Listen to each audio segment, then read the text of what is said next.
উত্তর দিয়েছেন ফিরাদাকে, তাকে আমি ধন্যবাদ এবং তার প্রতি কৃতজ্ঞতা জানাচ্ছি যে উনি সহজ সরল ভাবে সত্যটাকে নিয়েছেন।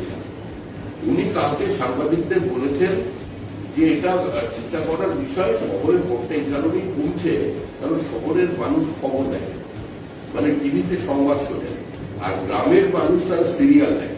সেই জন্য যারা সিরিয়াল দেখে তারা প্রকৃত অবস্থাটা বুঝতে পারেনি, ওখানে তৃণমূলকে বদলে দিয়েছে। আর এই শহরে, বিশেষ করে দক্ষিণবঙ্গের শহরের মানুষ টিভি দেখে বলে তারা তৃণমূলের পক্ষে মানে দিকে পড়ে। এর হচ্ছে সুন্দর ব্যাখ্যা। দারুণ।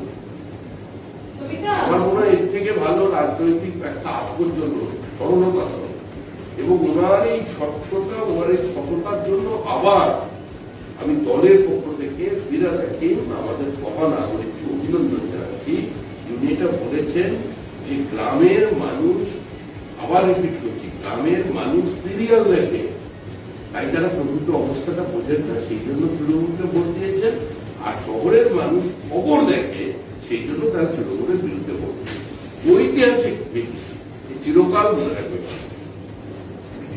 চোর পালালেই বুদ্ধি পারে। আপনি যেভাবে ঘটনা উপস্থাপিত করুন না কেন, কারোর বাড়ি যখন চুরি হয় তখন সে দেখে কোথায় আমার গাফিলতি ছিল যার জন্য চোর ঢুকতে পেরেছে, কোন দরজাটা আমার দুর্বল ছিল। সুতরাং সরকার তার দায় এড়ায়নি, সরকার কঠোর পদক্ষেপ নিয়েছে, সিবিআই তদন্তের নির্দেশ দিয়েছে এবং খুব দ্রুত তদন্ত শেষ হবে, প্রকৃত অপরাধীরা ধরা পড়বে। ঘটনাটি অনভিপ্রেত, দুর্ভাগ্যজনক, ছাত্রছাত্রীরা ক্ষতিগ্রস্ত হবেন, তাদের পরিবারের উপর তার প্রভাব পড়বে, এ সব ঠিক আছে। কিন্তু মনে রাখবেন, আবার বলছি, এটা পশ্চিমবঙ্গ নয়, এটা তৃণমূল সরকার নয়, এটা ভারত সরকার।